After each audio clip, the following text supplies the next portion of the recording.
semuanya, perkenalkan nama saya Selvi Rosmalina, mahasiswi dari Institut Setia. Di sini saya akan mewawancari seorang pengusaha muda yang dimana beliau juga termasuk dari mahasiswi dari Institut Setia. Di sini saya sudah bersama dengan beliau selaku owner dari bisnis yang beliau jalankan. Halo Mbak Iris, perkenalkan nama saya Selvi Rosmalina. Saya ingin mewawancari perihal profesi yang Mbak Iris jalankan saat ini. Apakah Mbak Iris bisa meluangkan waktunya? Halo juga, bisa kok Mbak, silakan. Ya. Sebelumnya bisnis apa sih yang Mbak jalankan saat ini? Jadi bisnis yang saya jalankan saat ini itu berupa bisnis jasa, di mana jasa hantaran, seserahan gitu Mbak. Di mana di sini tuh dalam bentuk jenis home industry. Sudah berapa lama Mbak Iris menjalankan bisnis ini? Oh iya Mbak, kalau berapa lamanya sih, ini tuh tergolong belum lama ya, karena saya baru mulai usahanya ini bulan Juni kalau nggak salah saya baru mulai usaha ini. Gitu. Bisnis apa sih yang Mbak jalankan saat ini? Nama brandnya? Oh, untuk brandnya sendiri saya itu ngasih nama untuk bisnis saya itu Living Craft Mbak. Wah, cukup menarik ya Mbak ya? Iya. Mengapa Mbak menamai Living Craft ini? Karena saya ambil kata belakang craft ya Mbak. Menurut saya craft itu identik sama yang namanya kerajinan Mbak. Dimana bisnis serahan ini kan saya kerajinan, dimana saya merangkai kayak seserahan itu menjadi satu biar indah gitu untuk dilihat. Gitu. Untuk jenis hantarannya sendiri itu apa saja ya Mbak? Kalau jenisnya sih karena hantaran itu kan semuanya sama ya Mbak. Mungkin kalau warna kali Mbak ya, warna bawah dari jenis hantaran saya itu menggunakan akrilik. Akriliknya itu ada warna silver, gold. Terus saya juga memakai rotan untuk tambahannya agar terlihat lebih menarik. Dan saya juga memakai yang namanya itu sarang burung Mbak. Di hantaran itu ada modelannya itu kayak sangkar burung. Dalam proses pengerjaan hantaran ini kira-kira memakan waktu berapa lama ya Mbak? Kalau saya pengerjaan saya tanpa istirahat itu saya bisa makan pengerjaan itu 1,5 hari Mbak. Itu paling cepat, dan paling kalau lamanya itu pengerjaan 2 hari aja. Oh, 2 hari ya. Dalam pembuatan hantaran ini kan barang tersebut cukup banyak ya Mbak ya. Siapa saja sih yang terlibat dalam pengerjaan bisnis ini? Iya Mbak, jadi berhubung bisnis yang saya kembangkan sekarang ini itu saya jalankan bersama kakak saya. Jadi yang terlibat itu ya kakak saya dengan saya, yang terkadang juga dibantu sama orang tua Mbak pengerjaannya. Nah, kan Mbak di sini kan seorang mahasiswa juga ya Mbak ya. Iya. Bagaimana Mbak mengatur waktunya Mbak?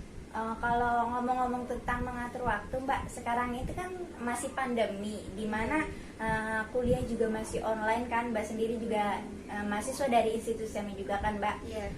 Cara saya mengatur waktu sih, ketika ada pesanan seperti itu, saya mengerjakan itu selesai Zoom atau selesai saya mengerjakan tugas Mbak. Tapi sekarang kan kadang ada offline-nya juga ya. Jadi saya kalau mengerjakan itu sama sih Mbak. Jadi setiap pulang kuliah saya langsung pulang untuk mengerjakannya Mbak. Produktif sekali ya Iya. Mbak ya. Awal mula Mbak membuka usaha ini itu karena apa ya Mbak? Awalnya saya tuh membuka usaha ini karena kadang kan ada saudara yang nikah gitu kan Mbak. Terus kakak saya juga ada yang nikah.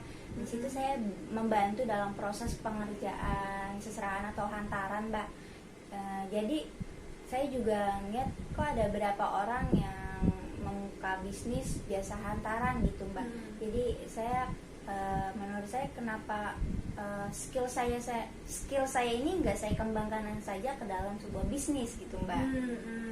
Bagaimana cara Mbak Riris untuk mengembangkan bisnis ini? Karena kan terbilang sangat masih baru ya Mbak ya. Untuk mengembangkannya sih saya menggunakan media sosial Mbak. Saya baru pakai Instagram sih Mbak. Terus saya juga kayak info dari rekan-rekan saya juga. Gitu aja sih Mbak, pakai media sosial. Gitu. Lalu bagaimana cara Mbak untuk mempromosikannya? Cara saya mempromosikannya sendiri itu saya pakai yang namanya diskon Mbak. Setiap yang saya posting pasti ada keterangan seperti diskon, potongan harga gitu. Terus saya juga mendokumentasikan hasil pekerjaan saya tersebut Mbak. Kayak setiap ada orang yang memakai jasa saya akan dokumentasikan Mbak. Gitu. Menarik ya untuk masalah diskon ini. Iya, kira-kira berapa ya potongan harganya? Untuk potongan harganya sendiri saya kan pakai setiap seserahan itu 10 box Mbak. 10 box itu tidak hanya boxnya aja, di situ kita pakai 10 box itu harga sebenarnya saya itu nyamain sama yang lain itu 500.000, tapi karena ini tergolong baru jadi customer cukup membayar 400.000 aja Mbak.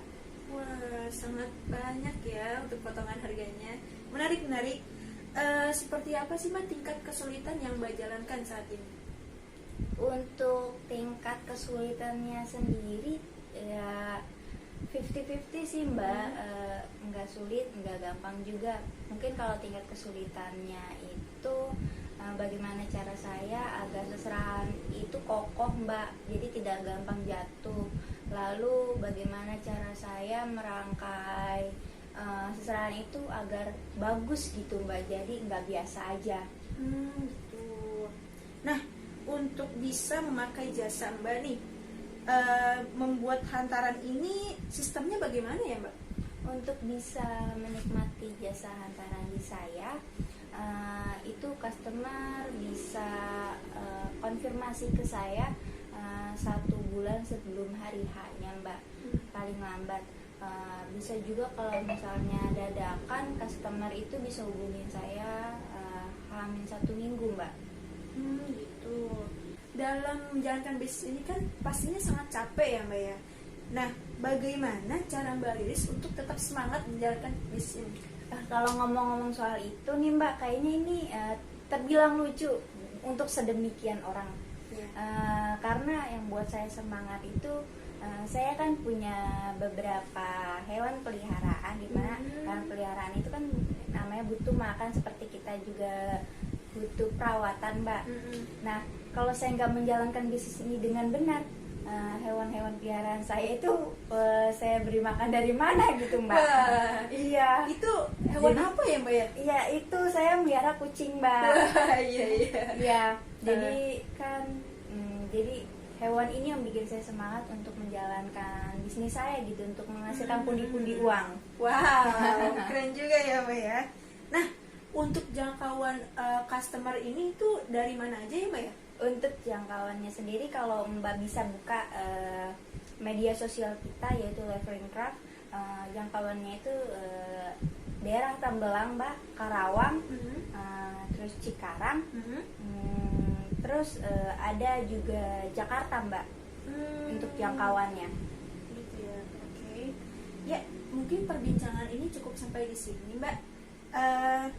Dan mungkin Mbak Riris ada pesan yang ingin disampaikan untuk remaja di luar sana yang sekarang ini seperti Mbak Riris jadi pengusaha muda. Oke, pesan untuk para pembisnis di luar sana yang baru menjalankan bisnisnya sama seperti saya, pesan saya tuh kalian harus tetap semangat untuk menjalankan bisnisnya. Terus kalian jangan malu untuk menjalankan bisnis. Untuk kalian yang malu, jadi tetap tumbuhkan di dalam hati kalian apa sih yang bisa bikin kalian semua tuh semangat. Nah, itu tumbuhkan di dalam hati kalian agar bisnis yang kalian jalankan itu nggak sia-sia, jadi kayak tetap semangat gitu loh. Jadi ada motivasinya sendiri gitu. Ya. Baik, terima kasih banyak Mbak atas waktunya. Semoga bisnisnya berjalan lancar terus. Semoga sampai sukses deh. Amin. Terima kasih Mbak. Ya, cukup sekian dari saya untuk perbincangan wawancara pada hari ini. Assalamualaikum warahmatullahi wabarakatuh.